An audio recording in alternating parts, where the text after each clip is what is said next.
So in the last year, we've really worked both on the vendor community side and on the other public entities side.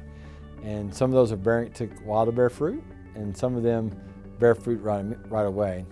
And particularly with my Department of Education, we're having some immediate successes with our K-12 network.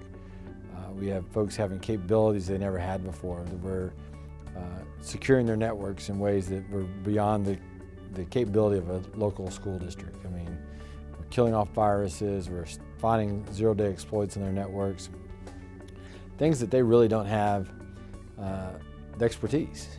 And so that's what we bring to bear for our customers and the rest of the public sector is our expertise. So that's where the bang for the bucks are. As funny as it's going to sound, but streamlining our IT operation, I've really worked on the procurement side. It's not sexy, it's not big, it's not, no one's like, oh, he's done this great thing. But I think all states struggle, all government entities struggle on how do you procure the latest and greatest technology. And so I've focused a lot of time on that to make sure that we're not getting technology that's going to be outdated in 2 years. And so when I talk to vendors, for instance, I say, I want to do a little future proofing, right? I want to say, where are you going to be in 5 years? Show them what that roadmap looks like. And I'm not sure they're used to getting that question on the public sector side. They certainly are on the private sector side. Every CIO in the private sector is going to ask that question. Because the last thing you want to do is invest in something that's not going to be sustainable. And so the single greatest thing actually is around procurement. Well, it's in two places. In the big data analytics and the business intelligence, hard to find those people. There are just not many of them. It's actually harder to find than my second area, which I'll talk about, which is cybersecurity. It's actually harder to find those people because there are a lot of people that can do reporting, but it's hard for them to actually do intelligence, predictive analytics, which is where we really want to drive to, is in the predictive business. Mining old data is good for reporting, but that's not where, it's not very useful long term. You got to be in real time or near real time reporting. And we're trying to even incorporate that into my agency from a fiscal standpoint, predictive on our side from a fiscal standpoint. So that's one. The other place, obviously, like everybody else, cybersecurity. You can't find, there is no talent to be found, one. Two, the talent you can find, we're in Arkansas, we're competing with Walmart and Tyson Foods and Axiom, folks that have large IT organizations.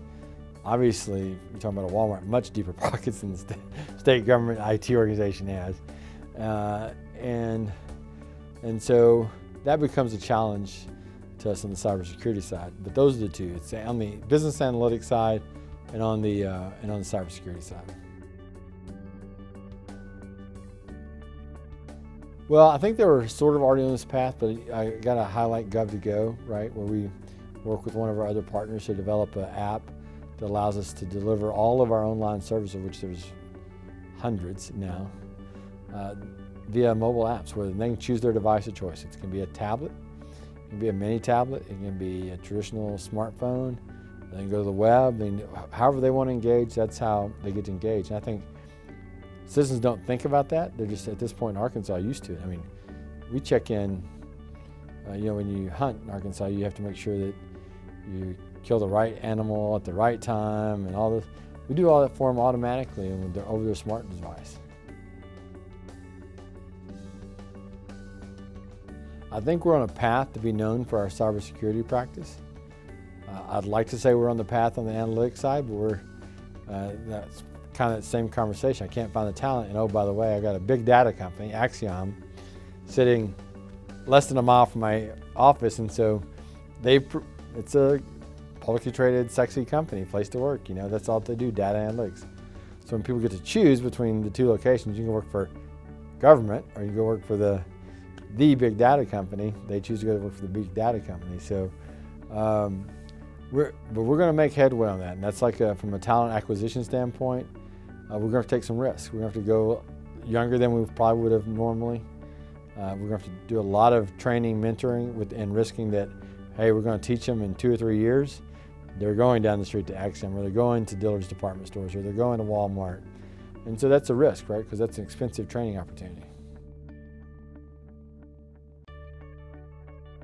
Sure. So in the role, I think, one, I've been exposed to a lot more technologies than people would understand are available in state government. It really blew my mind about all the different capabilities that we're deploying as a state.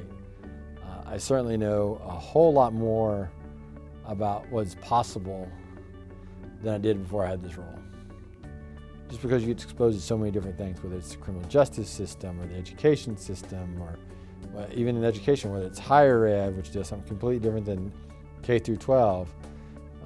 So I think that is on the professional side, the thing that's grown a lot. On the personal side, I guess from the personal growth, I've had to mentally think through crucial conversations, if you've read the book, Crucial Conversations, about how, because at the end of the day, and I've been the boss before, but I've never been the boss of an organization quite this large. And people see you and recognize small things you do. I mean, they know who you go to lunch with. They know, who you stop in the hallway and talk to and who you don't. And so the fact that on a personal level, I have to manage my interactions with the people that I'm around is something I'm not used to. And so it's been an entirely learning experience about, wow, so if I spend, time with A, B, and C, the people in DEF departments are going to think that they no longer value them. And I've actually had that conversation. It had nothing to do about value. It had to do with, I had a specific project that those two departments were working on, and I needed their buy-in. And so so they got a lot more face time with the boss. Just those kind of things that mentally before I've never worried about. And I've had to learn to think about those and put those into process for myself and for my organization, really.